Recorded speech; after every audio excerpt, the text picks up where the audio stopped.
మార్కాపురం జిల్లాలో ఘోర ప్రమాదం జరిగింది. రాయరం దగ్గర ప్రైవేట్ టిప్పర్ను లారీ ఢీకొట్టింది. ఈ ప్రమాదంలో 10 మంది సజీవ దహనం అయ్యారు. మరి ఇదే ఇష్యూకి సంబంధించి మరింత తాజా సమాచారాన్ని మా ఏపీ బ్యూరో చీఫ్ హరికిషన్ అందిస్తారు. హరికిషన్, మరి మనం చూస్తున్నాం హెచ్ఎం టీవీ స్క్రీన్ పైన మొత్తంగా అగ్నికీలలో చిక్కుకున్న బస్సును చూస్తే చాలా భయోత్పాతానికి గురవుతున్నాం. ఇప్పటికే 10 మంది మరణించారు, చాలా మంది గాయపడ్డారు అంటున్నారు కదా. గాయపడే వారి పరిస్థితి ఎలా ఉంది, అసలు ఈ ప్రమాదం ఎప్పుడు ఎలా జరిగింది, దీనికి సంబంధించి బస్సుకు సంబంధించిన వివరాలు కూడా ఏమైనా తెలుసాయా హరికిషన్?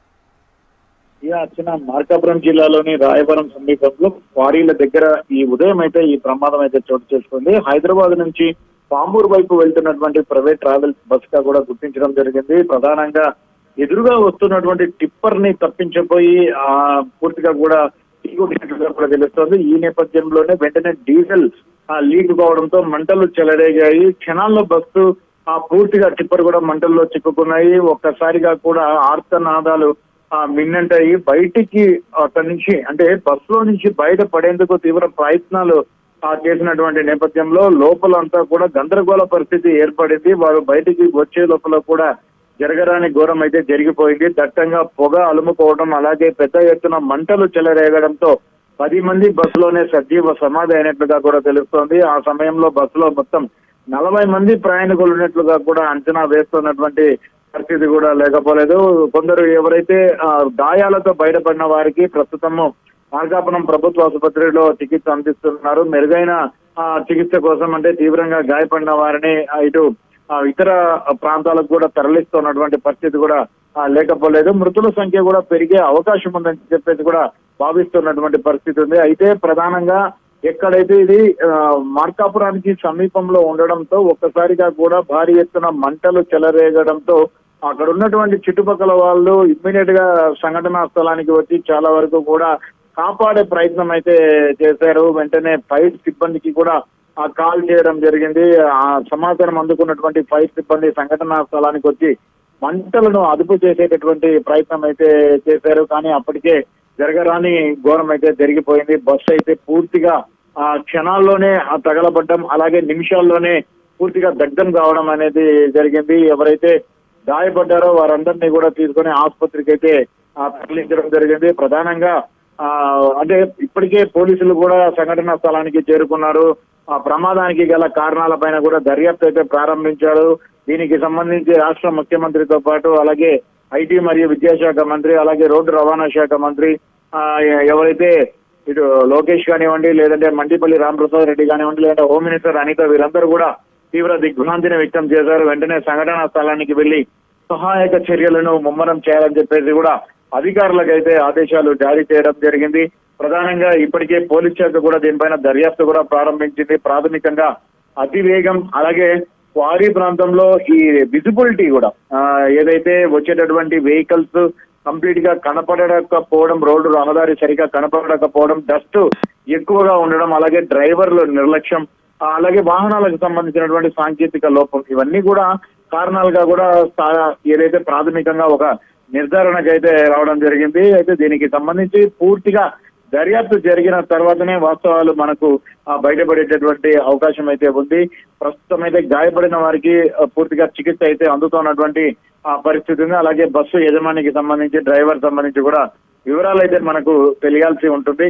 అయితే గతంలో కూడా మనం చూస్తే ఘోర బస్సు ప్రమాద ఘటనలు అయితే చోటు చేసుకున్నాయి. కర్నూలులో మనం ఇంకా అది మన కళ్ళ ముందే కదలాడుతున్నటువంటి పరిస్థితి ఉంది. ఇటు డోన్ సమీపంలో ఏదైతే కర్నూలు దాటిన తర్వాత డోన్ కి వెళ్ళేటటువంటి ప్రయత్నంలో ఆ ప్రాంతంలో కూడా జరిగింది. అది ఇంకా పూర్తిగా కూడా కళ్ళ ముందు కదలాడుతూనే ఉంది. ఏదో ఒక సందర్భంలో ఇటువంటి సంఘటనలు చోటు చేసుకుంటూనే ఉన్నాయి. 2013లో తెలంగాణకు సంబంధించినటువంటి పాలెం వద్ద ఈ ఒక ఘటన చోటు చేసుకుంది, జబ్బా ట్రావెల్స్ కి సంబంధించి. అప్పుడు కూడా ఆ బస్సులో దగ్గర 44 మంది మృత్యువాత పడ్డారు. పూర్తిగా కూడా ఒక్కొక్కటి ఈ రకమైనటువంటి నిర్లక్ష్యం వల్లనే ఇది పూర్తిగా అంటే డ్రైవర్ సంబంధించినటువంటి అతివేగం, ఏవైతే ప్రైవేట్ ట్రావెల్స్ నిర్ణీత సమయానికి వెళ్ళిపోవాలి, ఆలస్యంగా బయలుదేరడం, సో మితిమీరిన వేగంతో వెళ్లడంతో ఒక్కసారిగా కూడా ప్రమాదం చోటు చేసుకోవడం, వాటిని అదుపు చేయలేకపోవడంతోనే ఇంత పెద్ద నష్టం జరుగుతోందని చెప్పేసి కూడా ఇప్పటికే ఆర్టీఐకి సంబంధించినటువంటి అధికారులు ఒక కంక్లూజన్ కి రావడం జరిగింది. రీసెంట్ గా బస్సు ప్రమాదాలకు సంబంధించి ప్రత్యేకంగా ఒక కమిటీని కూడా ఏర్పాటు చేయడం జరిగింది. ఆ కమిటీ కూడా పూర్తిగా దీనికి సంబంధించినటువంటి అధ్యయనం చేసి ఈ సంఘటనల పైన ఒక నివేదికను తయారు చేసి ప్రభుత్వాలకు అటు తెలంగాణ ఇటు ఆంధ్రప్రదేశ్ ప్రభుత్వాలకు కూడా అందజేయడం జరిగింది. అయితే ఇటువంటి సంఘటనలు జరిగినప్పుడు మాత్రమే అధికారులు అనేది హడావిడి అనేది చేస్తారు. తర్వాత దానిపైన పూర్తిగా మానిటరింగ్ ఉండకపోవడంతోనే పదే పదే ఇటువంటి ఘటనలు జరుగుతున్నాయి. అలాగే ప్రాణ నష్టం కూడా సంభవిస్తోంది. దీనికి సంబంధించి పూర్తి స్థాయిలో దృష్టి సారించి ఆ బస్సుకు సంబంధించినటువంటి ఫిట్నెస్ పైన, అలాగే పర్మిట్ల పైన, అలాగే అనుమతుల పైన, అలాగే అక్కడ ఉన్నటువంటి లోపల సౌకర్యాల పైన వీటికి సంబంధించి పూర్తి స్థాయిలో దృష్టి సారించాల్సినటువంటి అవసరం ఉందని చెప్పేసి కూడా అందరూ కూడా చెప్తున్నటువంటి పరిస్థితి కూడా లేకపోలేదు. ప్రధానంగా ఈ ఘటన ఏదైతే కంప్లీట్ గా కూడా మంటలు చెలరేగి అంటే చనిపోయినటువంటి సందర్భాలు ఉన్నటువంటి బస్సులన్నీ కూడా స్లీపర్ బస్సులు కావడమే గమనార్హం. ఎందుకంటే చాలా అవన్నీ కూడా మూసివేసినట్లుగా ఉంటాయి, చాలా కంజెస్టెడ్ గా ఉంటాయి. ఏదైనా ప్రమాదం జరిగినప్పుడు వారు బయటికి రావడానికి చాలా ఇబ్బంది పడతారు. ఒక్కసారిగా లోపల దట్టమైనటువంటి పొగలు కూడా అలుముకుంటాయి. ఈ నేపథ్యంలో వారు ఒకరినొకరు కూడా తోసుకునేటటువంటి ప్రయత్నం కూడా జరుగుతుంది. గందరగోళ పరిస్థితి ఏర్పడుతుంది. కాబట్టి బయట పడడానికి కూడా మార్గం అనేది చాలా తక్కువగా ఉంటుంది. చాలా వరకు కూడా బస్సుల్లో హ్యామర్స్ ఉండాలి ఈ గ్లాసెస్ ని బ్రేక్ చేయడానికి. అవి ఎక్కడా కూడా ఉపయోగిస్తున్నటువంటి పరిస్థితి లేదు. కానీ ఆర్టీసీకి సంబంధించినటువంటి బస్సులో మనం చూడొచ్చు, ఖచ్చితంగా బస్సు బాగలేకపోయినా ప్రతి అద్దం దగ్గర హ్యామర్, ఖచ్చితంగా ప్రతి గ్లాస్ దగ్గర హ్యామర్ ఉంటుంది. కానీ ప్రైవేట్ బస్సులకు సంబంధించి మాత్రం అది ఎక్కడ యూజ్ చేస్తున్నట్లుగా కూడా మనకు తెలియట్లేదు. సో ఇటువంటి ఘటనలు జరిగినప్పుడు మాత్రమే అధికారులు ముందుకు వస్తారు.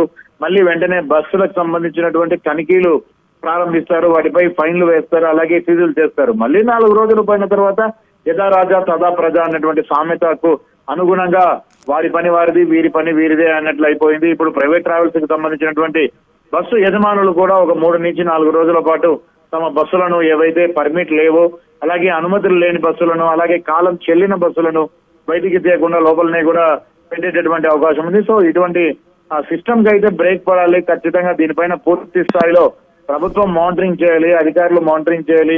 పదే పదే ప్రాణాలు పోతున్నా ఎందుకు పట్టించుకోవడం లేదని చెప్పేసి కూడా ప్రజా సంఘాలు అలాగే ప్రతిపక్షాలు కూడా ఆగ్రహం వ్యక్తం చేస్తున్నటువంటి పరిస్థితి ఉంది. మరి కాసేపట్లో తమ గమ్యస్థానం చేరుకుంటామన్నటువంటి ఆనందంతో, అలాగే చాలా వరకు కూడా గాఢ నిద్రలో ఉన్నటువంటి వారందరూ కూడా తాము అనుకోని ప్రమాదానికి గురి కావడం, అలాగే తిరిగి రాని లోకాలకు తరలి వెళ్లడంతో ఆ కుటుంబ సభ్యుల్లో కూడా చాలా తీవ్ర విషాదం నెలకొందని మాత్రము చెప్పుకోక తప్పదు. దీనిపైన పూర్తి స్థాయిలో దర్యాప్తు జరగాలి. మరొకసారి ఇటువంటి ఘటనలు జరగకుండా, పునరావృతం కాకుండా గట్టి చర్యలు తీసుకోవాలని చెప్పేసి కూడా అందరూ కోరుతున్నటువంటి పరిస్థితి కూడా ఉంది. ఇప్పటికే సంబంధిత శాఖకు సంబంధించినటువంటి అధికారులందరూ కూడా సంఘటనా స్థలానికి ఒక్కొక్కరుగా కూడా చేరుకుంటున్నటువంటి పరిస్థితి కూడా ఉంది. ముందు బస్సుకు సంబంధించినటువంటి అంటే ఫిట్నెస్ ఉందా, అలాగే పర్మిట్ ఉందా, అలాగే డ్రైవర్ కు సంబంధించినటువంటి ఎక్స్పీరియన్స్ ఉందా, ఆ లైసెన్స్ కు సంబంధించినవన్నీ కూడా వెరిఫై చేసి వాటికి సంబంధించిన పూర్తి వివరాలు తెలుసుకునేటటువంటి పనిలో ఆర్టీఏ అధికారులు పడ్డారు. అలాగే రోడ్డు రవాణా శాఖకు సంబంధించినటువంటి అధికారులు కూడా చేరుకుంటున్నారు. ఫైర్ డిపార్ట్మెంట్ కూడా ఇప్పటికే ఆడ పూర్తిగా మంటలను అయితే అదుపు చేసింది. మరోవైపు పోలీసులు సైతం కూడా ఘటనకు సంబంధించినటువంటి పూర్తి వివరాలను తెలుసుకునేటటువంటి పనిలో ప్రాథమికంగా దర్యాప్తునైతే చేపట్టింది. అర్చన, అయితే హరికిషన్, మన హెచ్ఎం టీవీ స్క్రీన్ పైన అగ్నికీలలో చిక్కుకున్న బస్సును చూస్తున్నాం. అలాగే గాయపడ్డ వారిని, లేకపోతే అందులో ఉన్న కొంతమంది ప్రయాణికులను చికిత్స నిమిత్తం హాస్పిటల్కి తరలిస్తున్న దృశ్యాలు చూస్తున్నాం. అయితే ఈ బస్సు ఏసీ, ఖచ్చితంగా ఏసీ స్లీపర్ బస్సు అయి ఉంటుంది. అలాగే దీనికి సంబంధించి అసలు హైదరాబాద్ నుంచి ఎక్కడికి వెళ్తుంది, ఎక్కడి నుంచి ఎక్కడికి వెళ్తుంది, అలాగే గాయపడ్డ వాళ్ళకి లేకపోతే ఇంకా తీవ్రంగా గాయపడ్డ వాళ్ళకి వాళ్ళ దగ్గర వాళ్ళకి ఫోన్ చేసుకునే అవకాశం కూడా లేకపోవచ్చు. వాళ్ళ దగ్గర ఫోన్ ఉండొచ్చు, లేకపోవచ్చు. ఎవరైనా సరే బస్సులో ప్రయాణిస్తున్న వాళ్ళు తమ వారు ఉన్నారంటే వాళ్ళ బంధువులు కానీ, స్నేహితులను కానీ ఎవరైనా సంప్రదించాలని ఇప్పటికీ ఏదైనా టోల్ ఫ్రీ నెంబర్ కానీ, లేకపోతే ఇది ఫలానా ఆసుపత్రికి ఫలానా ఊర్లు అని ఏదైనా సమాచారం అలాంటిది ఏమైనా ఉందా? మనం ఏమైనా చెప్పగలమా? ఖచ్చితంగా ఉంటుంది అర్చన. ఎందుకంటే ప్రధానంగా పామూరు వైపుకు వెళ్తోంది హైదరాబాద్ నుంచి బస్సు. మార్కాపురం దాటింది.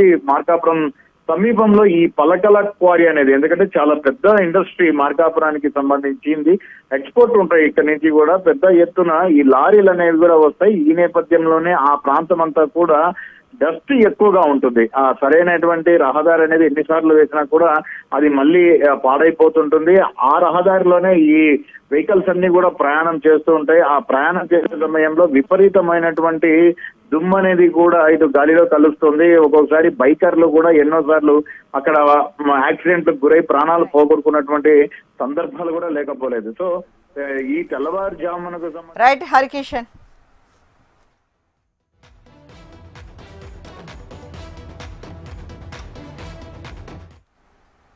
మార్కాపురం జిల్లాలో ఘోర ప్రమాదం జరిగింది.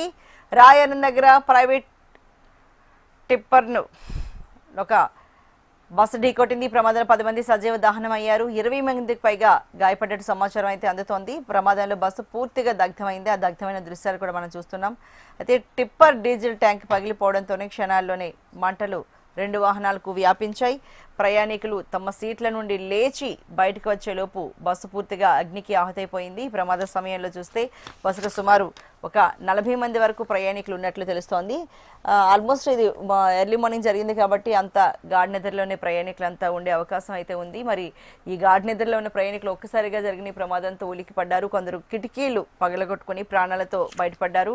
అలాగే చాలా మంది లోపల చిక్కుకున్నారు. ఈ లోపల చిక్కుకున్న వారిలో 10 మంది అక్కడికక్కడే సజీవ దహనమై మరణించారు.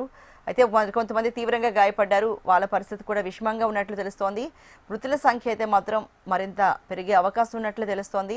ఈ సమాచారాన్ని అందుకున్న వెంటనే పోలీసులు అక్కడికి ఘటనా స్థలానికి చేరుకున్నారు. స్థానికులు కూడా అక్కడికి చేరుకున్నారు. వీళ్ళందరి సహాయంతో సహాయక చర్యలు అయితే చేపట్టారు. మరి గాయపడ్డ వారిని అయితే మార్కాపురం ప్రభుత్వ ఆసుపత్రికి తరలించారు. మృతదేహాలైతే గుర్తుపట్టలేనంతగా కాలిపోవడంతో వారిని గుర్తించడం మాత్రం కష్టతరంగా ఉంది.